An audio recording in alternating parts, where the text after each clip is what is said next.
Dear friends, welcome to ASA or Knowledge Hub. இன்னைக்கு நம்ம என்ன வீடியோ பார்க்க போறோம் அப்படின்னா The Princess and the God, a tale of ancient India.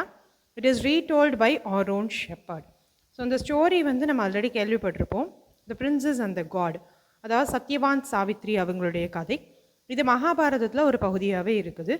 And this tale is prescribed in our syllabus of the Part 2 English 4th semester for the second years.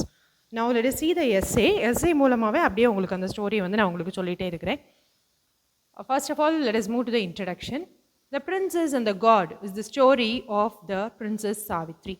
So இந்த story வந்து யாரை பற்றினது அப்படின்னா princess சாவித்திரியோடது, அதாவது இளவரசி சாவித்திரியை பற்றினது. It is one of the best known and best loved tales of India. இந்தியாவில் இது ரொம்ப ரொம்ப எல்லாருக்கும் பிரபலமான ஒரு டேல் தான். It appears within the Mahabharata, India's great national epic, which is much like an Old Testament to the Hindus. So இது வந்து மகாபாரதாவில் இருக்கக்கூடிய ஒரு ஸ்டோரி தான். இந்த ஸ்டோரி இந்த மகாபாரதா வந்து ஹிந்துஸ்க்கு ஒரு ஓல்ட் டெஸ்டமெண்ட் மாதிரி. It is a retelling of the classic Indian folk tale of Princess Savitri and her marriage to Prince Satyavan. இது யாருடைய ஸ்டோரி அப்படின்னு பார்த்தீங்கன்னா சத்யவான் சாவித்ரி அவங்க ரெண்டு பேருடைய மேரேஜை பற்றின ஸ்டோரி தான். Despite a prophecy that Satyavan will die within a year, Savitri marries him and uses her intelligence to save his life. இந்த ஸ்டோரியில் வந்து ஒரு ப்ராஃபஸி ஒன்று இருக்கும். அதாவது அந்த ப்ராஃபஸி மூலமாக சத்யவான் வந்து ஒரு வருஷம்தான் உயிரோடு இருப்பான் அப்படின்னு சொல்லியிருப்பாங்க.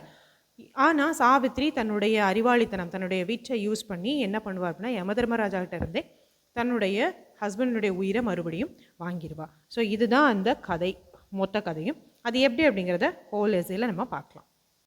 Now let us see about the birth of Princess Savitri. There lived a king with many wives but had no children. ஒரு ராஜா வாழ்ந்து வந்தார். அவருக்கு வந்து நிறைய ஒய்ஃப் இருந்தாங்க, பட் ஒரு குழந்தை கூட கிடையாது. For 18 years he prayed for the gift of children. So 18 வருஷமாக அவர் வந்து ப்ரேயர் பண்ணுறாரு, அவருக்கு ஒரு குழந்தை வேணும் அப்படின்னு சொல்லிட்டு. One day goddess Savitri, child of sun, answered her prayers and gave him a daughter. So ஒரு நாள் வந்து goddess சாவித்ரி, இவங்க யார் அப்படின்னா சன் காட் அவங்களுடைய குழந்தை, அவங்க வந்து இவருடைய ப்ரேயருக்கு ஆன்சர் பண்ணுறாங்க, கண்டிப்பாக உனக்கு ஒரு பெண் குழந்தை கிடைக்கும் அப்படின்னு சொல்கிறாங்க. அண்ட் அவங்களுக்கு ஒரு வருஷத்துக்கு அப்புறம் குழந்தை பிறக்குது. He named her Savitri after the goddess. நம்மளுடைய ராஜாவும் என்ன பண்ணிட்டார் அப்படின்னா சாவித்ரி கொடுத்த குழந்தை அப்படிங்கிறதுனால அந்த இளவரசிக்கு சாவித்ரி அப்படின்னு பெயர் வச்சிட்டார். When the time came for her to marry, no man asked for her. Her father told her to go and find a man worthy, then he will arrange the marriage. அவளுக்கான திருமண வயது வந்த உடனே அந்த ராஜா என்ன பண்ணுறாரு அப்படின்னா, நீ வெளியே போய் உனக்கான பையனை, உனக்கான வரனை வந்து நீ தேடிட்டு வா, நான் உனக்கு மேரேஜ் அரேஞ்ச் பண்ணி வைக்கிறேன் அப்படின்னு சொல்கிறாரு. Next topic is Savitri found Satyavan as her better half. இப்போ வந்து சாவித்ரி கரெக்டாக போய் சத்யவானை கண்டுபிடிக்கிறாங்க. Savitri traveled from place to place. After many days, she found the towns and cities for a life of prayer and study. ரொம்ப நாட்கள் அவள் வந்து அப்படி ட்ராவல் பண்ணி போயிட்டுருக்கிறா. அவளுக்கு பாதுகாப்புக்கு கவுன்சிலர்ஸ்லாம் அவருடைய ராஜா வந்து அனுப்பியிருக்கிறாரு. ஸோ இவள் அப்படி நடந்து போயிட்டே இருக்கிற போது சில டவுன் அண்ட் சிட்டிஸ் பார்க்குற, அங்கே நிறைய மக்கள் வந்து ப்ரேயருக்காகவும் இந்த ஸ்கிரிப்சர்ஸ் பற்றி படிக்கிறதுக்காகவும் கூடியிருக்கிறாங்க. அவங்கள் மத்தியில் அவள் போய் நிற்கிறாள். Savitri entered and bowed to the eldest teacher. As they spoke, a young man called Prince Satyavan came, who guided his blind father. The name Satyavan means son of truth. So Savitri அந்த இடத்துக்குள்ளே போனதும் அங்கே ஒரு வயது முதிர்ந்த ஒரு teacher ஒருத்தர் இருக்கிறாரு, அவருக்கு வணக்கம் செலுத்துகிறா. அதுக்கப்புறம் அவர் கூட பேசிகிட்டே இருக்கும்போது அந்த இடத்த யார் கிராஸ் பண்ணுறா அப்படின்னா பிரின்ஸ் சத்யவான், அவங்க கண்ணு தெரியாத ஒரு அப்பா, அவருடைய அப்பாவை அப்படியே கைட் பண்ணி கூட்டிகிட்டு போயிட்டுருக்கிறார். ஸோ சத்யவான் அப்படிங்கிற பேருக்கு மீனிங் என்ன அப்படின்னா சன் ஆஃப் ட்ரூத். சத்யவான் எப்போவுமே உண்மையே பேசுவார். Savitri returned home and told her father that she found a man to marry. இப்போ சாவித்ரி உடனே வீட்டுக்கு வரா, வந்து அவங்க அப்பா கிட்ட நான் எனக்கான வரனை வந்து நான் பார்த்துட்டேன் அப்படின்னு சொல்கிறேன். Savitri uttered the name Satyavan and Narada said that she must not marry him because he would die 1 year from today and the king said to choose a different husband. So இப்போ சாவித்ரி எப்போ வந்து சத்யவான் அப்படிங்கிற பேரை சொல்கிறாளோ சொன்ன உடனே பக்கத்தில் நாரதர் இருக்கிறாரு. அவர் என்ன சொல்கிறாரு அப்படின்னா, இல்லை அவனை நீ கல்யாணம் பண்ணக்கூடாது, ஏன் அப்படின்னா இன்னும் எண்ணி ஒரு வருஷத்தில் அவர் வந்து இறந்து போயிடுவார், அதனால நீ அவரை கல்யாணம் பண்ணக்கூடாதுன்னு சொன்ன உடனே அந்த சாவித்ரியோட அப்பாவுக்கு ரொம்ப வருத்தமாகுது. அவர் என்ன சொல்கிறாருன்னா, இல்லை நீ வேற ஒரு பையனை சூஸ் பண்ணிக்கோ ஏமா அப்படின்னு சொல்கிறாரு. Savitri said she had chosen Satyavan and would not choose another. Savitri மறுபடியும் சொல்கிறா, இல்லை நான் சத்யவானை சூஸ் பண்ணிட்டேன், இனிமேல் ஒரு பையனை நான் வந்து கண்டிப்பாக சூஸ் பண்ண மாட்டேன், அவன் தான் என்னுடைய வாழ்க்கை துணை அப்படின்னு யோசிச்சிடுறேன். Next topic simple life of the couple. இப்போ வந்து அவங்களுக்கு கல்யாணம் முடிஞ்சு எப்படி வாழ்கிறாங்க அப்படின்னு பார்க்கலாம். Soon the king arranged the marriage. They got married in front of priests. Savitri accepted the simple life with Satyavan. ஆனால் அவங்களுக்கு மேரேஜ் அரேஞ்ச் ஆயிருச்சு, கல்யாணம் முடிஞ்சாச்சு. சாவித்ரி வந்து ஒரு இளவரசியாக வாழ்ந்தவா, ஆனால் சத்யவான் வந்து ஒரு சாதாரண ஒரு மனுஷன். அதனால அவனுடைய அந்த சிம்பிள் லைஃப்பை வந்து இவ அக்செப்ட் பண்ணிக்கிறான். She did not care about comfort or hardship. ரொம்ப கம்ஃபர்ட்டாக தான் நான் இருப்பேன் அப்படின்னு அந்த சொகுசு வாழ்க்கையெல்லாம் அவள் எதிர்பார்க்கவே இல்லை. For a year they lived happily. But Savitri never forgot Satyavan's death. ஒரு வருஷத்துக்கு அவங்க வந்து சந்தோஷமாகவே வாழ்ந்துட்டு இருக்கிறாங்க. ஆனால் அந்த சத்யவானனுடைய அந்த ப்ராஃபஸியை வந்து அவள் மறக்கவே இல்லை. Finally, only 3 days remained. Savitri entered the hall of worship and there she prayed for 3 days and nights, not eating or sleeping. So ஃபைனலாக அவன் சாகிறதுக்கு 3 நாள் தான் இன்னும் இருக்குது. அந்த 3 நாளைக்கு முன்னாடி அந்த ஒரு இடத்துல போய் இருந்து ப்ரேயர் பண்ண ஆரம்பிச்சிட்டா.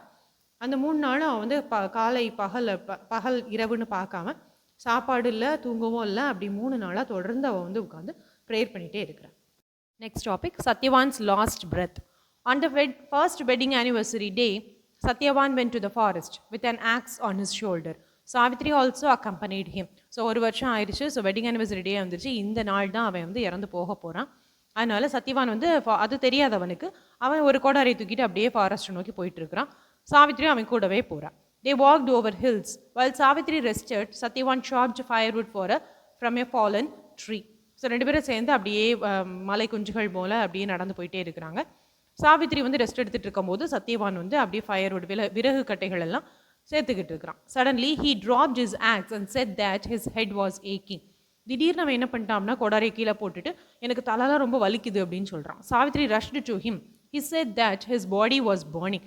சாவித்ரி கடகட அவங்ககிட்ட ஓடி போகிறா. உங்களுக்கு என்ன ஆச்சு அப்படின்னு கேட்டுட்டு இருக்கிறா. ஆனால் சத்யவான் என்ன சொல்கிறான்னா என் பாடி ஃபுல்லாக அப்படி எரியிற மாதிரி இருக்குது, எனக்கு உடம்பே அப்படி எரியிற மாதிரி இருக்குது அப்படின்னு சொல்கிறாரு. He then closed his eyes and his breathing slowed. இப்போ அவனுடைய கண்கள் அப்படியே மெதுவாக மூடுது, அவனுடைய மூச்சு வந்து குறைஞ்சிக்கிட்டே வருது. Yama's arrival. Savitri looked up. Yama, the god of death, appeared and took the spirit of Satyavan. இப்போ வந்து அவன் அப்படி கீழே விழுந்து கிடக்கிறான். சாவித்ரி தலை தூக்கி பார்த்தா அங்கே வந்து யமா வாராரு, யமதர்மராஜா, காட் ஆஃப் டெத். அவர் வந்து அப்படியே அங்கே சத்யவானுடைய ஸ்பிரிட், அவருடைய சோலை எடுத்துகிட்டு போகிறதுக்காக வராரு. Yama then said that happiness awaits her husband in his kingdom. Yamadharmaraja என்ன சொல்கிறாரு அப்படின்னா என்னுடைய இடத்துல அவனுக்கான சந்தோஷம் காத்துக்கிட்டு இருக்குது அப்படின்னு சொல்கிறாரு. Savitri then followed Yama. Yama turned to her and said that she could not follow him to the land of the dead. யமா வந்து சாவித்ரி என்ன பண்ணுறா அப்படின்னா அவருடைய ஸ்பிரிட்டை தூக்கிட்டு போனோடனே பின்னாடியே ஃபாலோ பண்ணி போகிறா. யமதர்மராஜா சொல்கிறார் நீ வந்து அந்த இடம் வரைக்கும், நான் போகக்கூடிய இடம் வரைக்கும் என்னால் ஃபாலோ பண்ணி வர முடியாது, அதனால் இங்கேயே இருந்துக்கோ அப்படின்னு சொல்கிறாரு. Savitri said, as Lord Yama, his duty was to take her husband. As his wife, her duty was to stay beside him. So Savitri என்ன சொல்கிறா அப்படின்னா யமதர்மராஜாவா நீங்கள் வந்து அவருடைய உங்கள் வேலையை பார்க்குறீங்க, என் ஹஸ்பண்டை எடுத்துகிட்டு போகிறீங்க. ஒரு ஒய்ஃபா நான் வந்து அவர் கூடவே எப்பவும் இருக்கணும், அதனால் நான் கூட வர்றேன் அப்படின்னு சொல்கிறேன். Now let us move to the important part of the essay. 3 favors of Yama. இல்லை அப்படின்னா சாவித்ரிஸ் விட் அண்ட் வில். இந்த 2 டாப்பிக்கில் எந்த மாதிரி கொஸ்டின் கேட்டாலும் நீங்கள் இதை எழுதலாம். Yama admired her loyalty and was ready to grant her 3 favors except her husband's life. இப்போ யமதர்மராஜாவுக்கு வந்து இவளுடைய லாயல்ட்டி வந்து ரொம்ப பிடிச்சி போச்சு. ஆனால் அவர் சொல்கிறாரு நான் உனக்கு 3 வரம் தர்றேன், ஆனால் அவன் ஹஸ்பண்டுடைய லைஃப்பை மட்டும் நீ கேட்கக்கூடாது அப்படின்னு சொல்கிறாங்க. Savitri asked to restore her father-in-law's kingdom and sight. First அவள் கேட்குற வரம் என்ன அப்படின்னா அவளுடைய ஃபாதர்-இன்-லா, அவருடைய மாமனானுடைய கிங்டமை மீட்டு கொடுங்க அண்ட் அவருக்கு கண் பார்வை கிடைக்கணும் அப்படின்னு சொல்லியிருக்காங்க. Second one, grant many more children to her father. அவங்க அப்பாவுக்கு ரொம்ப வருஷமாக குழந்தை இல்லாமல் இப்போ சாவித்ரி பிறந்திருக்கிறாங்க. ஸோ அவங்க அப்பாவுக்கு நிறைய குழந்தைங்க வேணும் அப்படின்னு கேட்குறான்.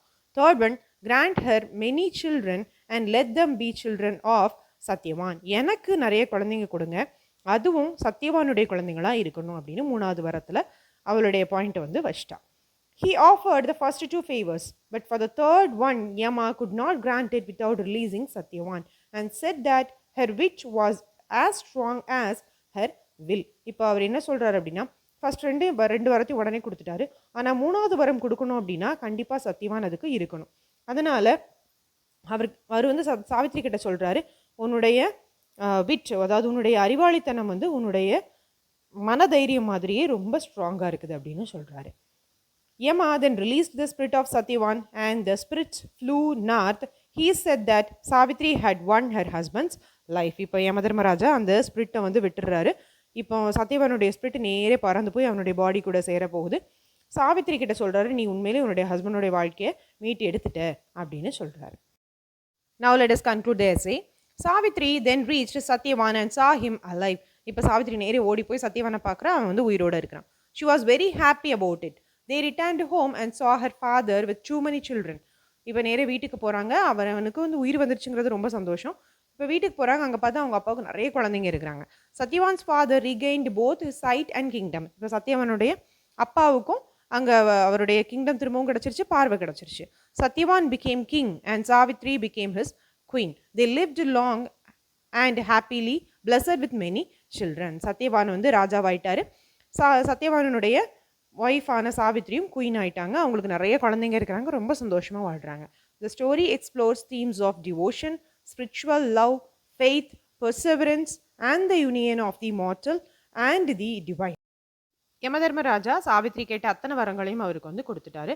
இப்போ இந்த ஸ்டோரியில் என்னென்ன தீம்ஸ்லாம் இருக்குன்னு பார்த்தீங்கன்னா, டிவோஷன் அண்ட் ஸ்பிரிச்சுவல் லவ், அதாவது கடவுள் மேலே உள்ள நம்பிக்கை, அண்ட் ஃபெய்த் நம்பிக்கை இருக்குது, பெர்செவரன்ஸ் விடாமுயற்சினால் அவள் வந்து தன்னுடைய ஹஸ்பண்டோட லைஃப்பை வந்து மீட் எடுத்திருக்கிறா. The union of the mortal and the divine. So mortal and divine ரெண்டினுடைய காம்பினேஷனும் இதில் வந்து இருக்குது. So these are the important themes of the story. Hope you all enjoyed the story. And இந்த ஸ்டோரியில் எஸ்ஏயில் வந்து எல்லா பேராகிராஃப்ஸையும் எழுதணும் அப்படின்னு இல்லை. Based on the question you have to answer. So இன்ட்ரடக்ஷனும் கன்க்ளூஷனும் கண்டிப்பாக இருக்கணும். அதுக்கிடையில் உங்களுக்கு எப்படி கொஸ்டின் கேட்டிருக்காங்களோ அந்த கொஸ்டினுக்கு ரெலவெண்ட்டான பேராகிராஃபை நீங்கள் அந்த எஸ்ஏயில் மென்ஷன் பண்ணணும். ஸோ இவ்வளோ பெரிய எஸ்ஏயாக இருக்கே அப்படின்னு நினைக்காதீங்க. If you feel this essay is useful, kindly share with your friends and keep supporting our channel. Thank you all.